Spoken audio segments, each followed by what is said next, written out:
episode, we discussed about the Apple M1 chipset Max and its pricing and stuff. So now I think it is time that we start evaluating that what we did was right or not.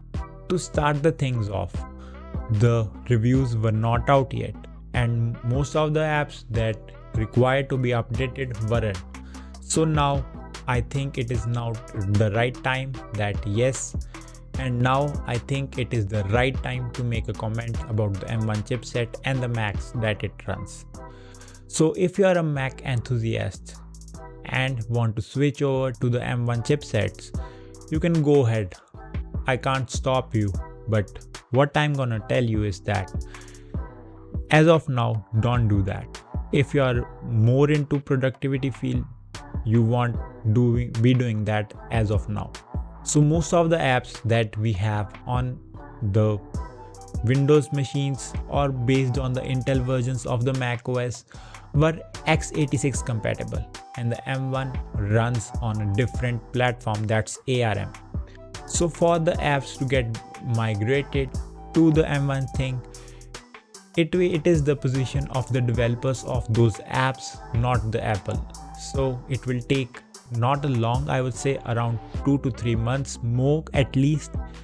It might take 6 months for major apps that are being used like the Adobe Creative Cloud. The complete cloud would be upgraded with the M1 chipsets by the end of first quarter of 2021. So in short, it is just the first chipset from Apple and it requires a huge of the backend resources and developing. So might be in future very soon it would be a complete dedicated one, but as of now I won't give you an advice to go ahead. But if you are more into more of a paid apps like the Final Cut Pro and other apps that are core Apple core products and you believe in your security, you can go ahead. I am no one to stop you guys because Final Cut runs the best on the M1 chipsets. Talk about the storage options, what I don't feel good about the Apple M1 chipsets is that it has RAM embedded on it. So being RAM embedded, you can't upgrade your RAM in near future. If you want to upgrade, you need to buy a new one. I said that in the last episode as well.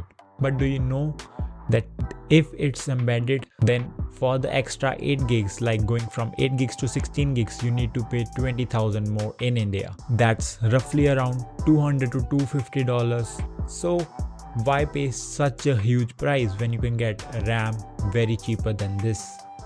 And it's only 8 gigs more.